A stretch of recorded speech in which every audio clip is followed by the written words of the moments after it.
দক্ষিণ এশিয়ার আকাশে আবারও যুদ্ধের ঘনঘটা। কাশ্মীরের পেহেলগামের ওই ঘটনায় দুই পারমাণবিক প্রতিবেশী দেশের মধ্যে উত্তেজনা চরমে। আর এই উত্তপ্ত সময়ে যেন সীমান্ত কাঁপিয়ে দিচ্ছে পাকিস্তানের সেনাবাহিনী।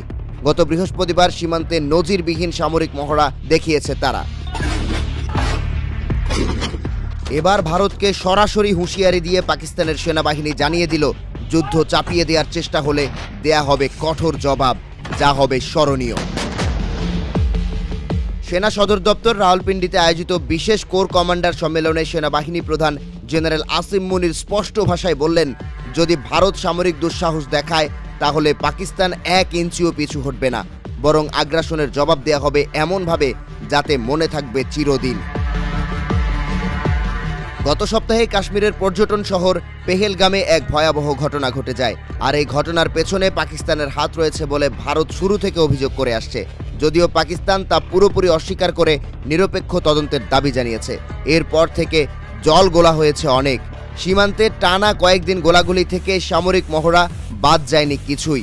এবার পাকিস্তানের সেনাবাহিনী জানিয়ে দিল, শান্তির প্রতি তাদের অঙ্গীকার থাকলেও সার্বভৌমত্বে আঘাত মানেই যুদ্ধের জবাব যুদ্ধেই। আইএসপিআর এর বিবৃতিতে বলা হয়েছে, পাকিস্তানের সামরিক বাহিনী দেশের সার্বভৌমত্ব রক্ষায় সর্বোচ্চ প্রস্তুত। ভারত যদি সীমান্তে উস্কানি দেয় তাহলে তা হবে তার জন্য আত্মঘাতী সিদ্ধান্ত। পাক সেনা প্রধান আসিম মুনিরের সভাপতিত্বে শুক্রবার রাওয়ালপিন্ডিতে সামরিক বাহিনীর বিভিন্ন কোরের কমান্ডারদের এক সম্মেলন হয়। সম্মেলনে জানানো হয়, ভারত একদিকে যেমন কাশ্মীরের দমন নীতিকে আরও জোরালো করছে, তেমনি ইন্দাস জলচুক্তি লঙ্ঘনের মাধ্যমে জলকেই অস্ত্র করে তুলতে চাইছে, যা 24 কোটির বেশি পাকিস্তানের জীবন ও জীবিকার ওপর সরাসরি হুমকি। সেনাপ্রধানের বার্তা ছিল স্পষ্ট, দৃঢ় ও অদ্বিতীয়। শান্তি চাই, কিন্তু দুর্বলতা নয়। আগ্রাসন হলে জবাব আসবে কেবল কথায় নয়, কর্মেও। আইএসপিআর আরও জানায়, তাদের কাছে ভারতীয় গোয়েন্দা সংস্থা এবং সামরিক বাহিনীর পাকিস্তানের অভ্যন্তরে সন্ত্রাস চালানোর স্পষ্ট প্রমাণ রয়েছে। একে বলা হয়েছে রাষ্ট্রীয়ভাবে পৃষ্ঠপোষকতা করা সন্ত্রাস, যা আন্তর্জাতিক আইন এবং মানবাধিকার নীতির সরাসরি লঙ্ঘন।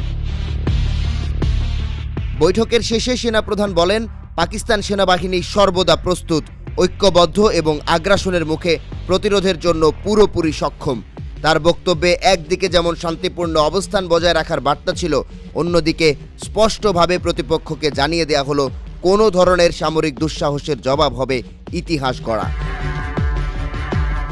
এই উত্তেজনাকর পরিস্থিতিতে দক্ষিণ এশিয়ার দুই পারমাণবিক শক্তিধর দেশের মধ্যে সংঘাতের আশঙ্কা বাড়ছে। যদি যুদ্ধের মতো কোনো পরিস্থিতি দাঁড়ায় তাহলে তার পরিণতি হতে পারে ভয়াবহ।